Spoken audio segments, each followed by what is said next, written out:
de ce talent précoce qui va partir libre et qui ne passera donc pas par Metz, comme la plupart des grands talents formés à Génération Foot. Mansour, est-ce que c'est un fâcheux précédent pour GF, mais aussi pour les académies en Afrique? Ça va créer un précédent parce qu'Amara Diouf, c'est un talent générationnel. Des comme lui, je pense qu'il n'y en a pas toutes les générations.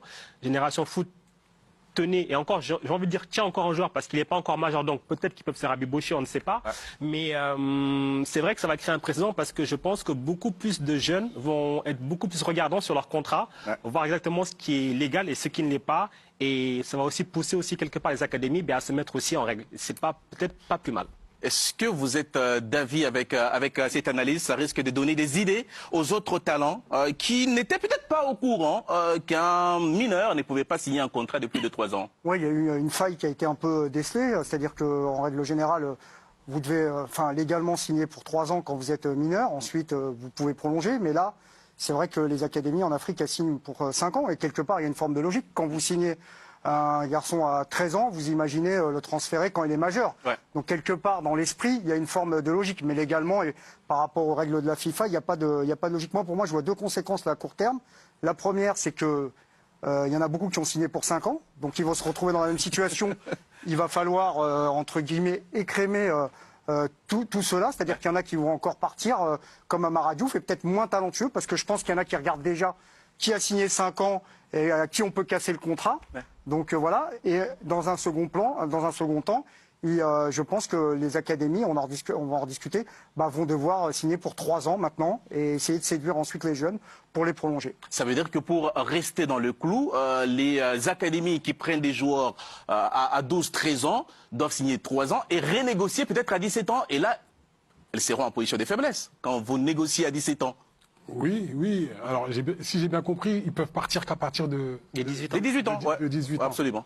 En tout cas, il faut faire en sorte, dans les règlements, de protéger les académies. Ils les forment, ils les prennent très tôt. Ouais. Et c'est normal qu'ils soient mieux protégés. Ce serait quand même dommage de les laisser partir libres après les avoir formés, après les avoir entretenus. Donc, il faut faire en sorte de protéger ces Pour le coup, Amara Diouf est arrivé à Génération Foot à l'âge de 9 ans. Et donc, est-ce que vous, Diom aussi, qui travaillez dans cet univers-là, est-ce que les académies vont être un peu frileuses? C'est-à-dire, allez, les joueurs des moins de 15 ans, on ne prend pas parce qu'on prend un gros risque. Non, on sera jamais frileux dans le travail du développement du football africain et de ces jeunes. Mais après, ça c'est un cas, comme disait Mansour, qui va faire jurisprudence. Ah. Certes, c'est vrai qu'ils ont été déboutés Génération Foot au niveau du tribunal. Mais moi, je trouve que c'est scandaleux. En fait, ce qu'il faut comprendre dans l'affaire de... Qu'est-ce qui est scandaleux? Non, le règlement de la FIFA? Non, en fait, c'est pas les règlements de la FIFA qu'on peut remettre en cause. C'est le comportement... Pas d'Amara Diouf, mais des agents qui viennent aujourd'hui, une fois que le travail est mâché. Ça veut dire qu'on a pris ce gamin, il avait 9-10 ans du côté de Génération Foot, on s'occupe de lui, on le nourrit, on le fait briller, on le met au sommet de l'Olympe. Et ensuite, il y a des agents qui viennent. C'est toujours là. Il s'est passé la même chose avec Michael Faye du côté de Djambar quand il a signé dans les pays de l'Est et ensuite qu'on a transféré du côté du Barça. C'est exactement la même agence qui s'appelle l'agence Niagara qui est venue et qui a aujourd'hui séduit le petit. Ils sont passés par des agents uruguayens. On l'a ramené en Espagne.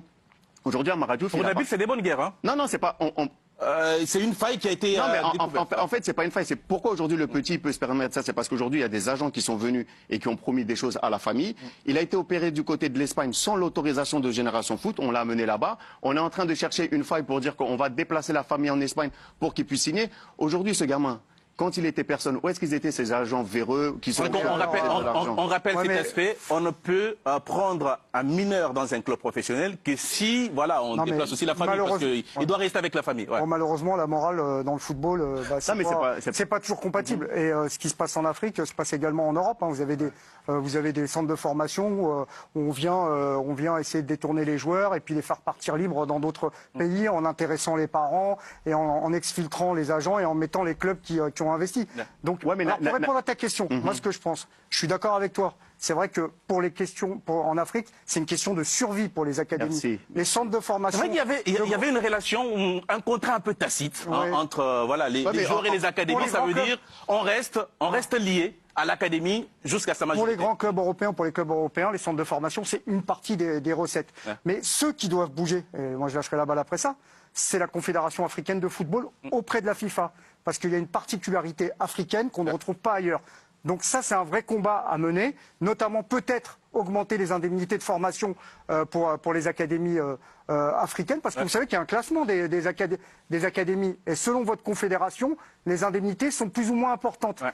Et à l'échelle africaine, il faut peut-être revoir les choses pour permettre au football africain de continuer à former et à exporter des talents. Ça, c'est une piste. Mansour, qu'est-ce que les académies doivent faire pour faire face à cette nouvelle donne? Je pense qu'à un moment donné, déjà, il faut commencer par se mettre en règle. Parce que cette histoire-là, malheureusement, il y avait eu des signes annonciateurs. Je me souviens d'un très bon reportage d'un confrère, Babacar Ndaoufé, qui a fait un reportage il y a 4 ans sur justement les contrats que proposaient les académies sénégalaises, en montrant beaucoup de choses qui, entre guillemets, beaucoup de clauses qui sont excessives, qui sont abusives, notamment le fait que des fois un jeune joueur doit signer avec tel agent pour travailler avec l'académie pour ensuite partir après, ce qui normalement ne se fait pas. Il y a plein de choses comme ça. C'est pas très légal. Et du coup, je pense conflit d'intérêts. C'est très compliqué justement. Mais ça pose aussi justement le problème. Il est là. Ça marche partout comme ça. L'académie avait trop de force par rapport aux joueurs. Maintenant, les joueurs ont appris grâce à cette affaire Amara Diouf qui a entre guillemets une faille où on ne peut pas faire plus de 3 ans. Après, je pense que ça va être justement aux académies, quelque part, signer 3 ans, après renégocier pour reprolonger, pourquoi pas? Parce qu'on sait qu'en Afrique... 17 ans, mais bien sûr, mais même avant. Il faut séduire les jeunes. Non, mais j'ai dit après, Mansour, le problème c'était... En Europe, on a eu le cas, par exemple, avec Pogba. Pogba, quand il a eu 16 ans, il a pu signer. On sait qu'à partir de 16 ans, vous pouvez partir. Le problème en Afrique, le problème de Génération Foot aussi, il faut savoir que beaucoup brillent très jeunes dans les équipes nationales. Et ensuite, il y a des clubs qui veulent les acheter. Et il y a ce partenariat avec Metz, qui, bien évidemment, est un peu une épée de Damoclès au-dessus de la tête. Metz n'est plus attractif pour la plupart des jeunes sénégalais. En fait, c'est pas un problème d'être attractif ou pas, c'est que on parle de morale. Aujourd'hui, un petit Amara Diouf, il devrait protéger son académie. Parce qu'aujourd'hui, s'il part libre, ça veut dire qu'il va avoir juste des indemnités de solidarité par rapport à la formation. Qui doit l'aider à protéger son académie? Non, mais j'ai dit... Parce que lui, tout seul, il va pas y arriver. Non, mais c'est à l'échelle du vraiment de... Regardez, il y a eu le même cas avec Pape Matar. Pape Matar, quand il fait une grande Coupe du Monde, il est U17. Aujourd'hui, il y a Barça qui vient taper à la porte, il y a l'Atlético de Madrid. Aujourd'hui, il a réussi, il se dit que... si tout le monde pense de la même manière qu'Amara Diouf, Nabil, si Sadio Mané pense comme ça, si Ismaïla Sarr pense comme ça... Mais comment alors? Dis-moi comment. Non, mais j'ai dit, légalement, c'est vrai qu'à mon avis, il va falloir changer quelque chose, parce qu'à partir du moment où vous devez signer 3 ans, ça signifie que si vous prenez un jeune à 13 ans, à 16 ans, il peut se dire que voilà, aujourd'hui, il me reste 1 ou 2 ans, je peux partir libre et ne pas faire profiter mon académie, ma formation, des revenus. Donc vous comptez sur la bonne foi des joueurs? Non, mais en fait, c'est pas que sur la bonne foi. Nous, on est une académie.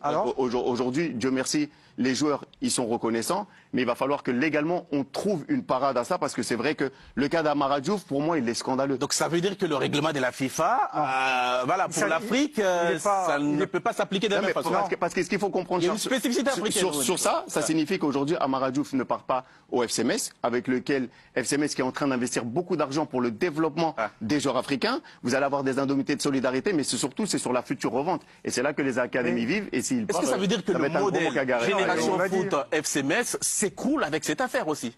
Parce que là, on parle quand même d'une grosse pépite et Metz comptait sur... Ah oui, mais là, attention, mais là, Génération Foot, là, ils sont en PLS, c'est des millions qui sont perdus, parce que lui, c'est un joueur exceptionnel. Alors, il n'y en a pas... il y en a talent générationnel, c'était bon le terme, mais il y en a d'autres sur lesquels on peut spéculer. Comme je dis souvent, ceux qu'on attend à l'arrivée, ils sont pas à l'arrivée, ceux qu'on n'attend pas à l'arrivée, ils sont parfois à l'arrivée.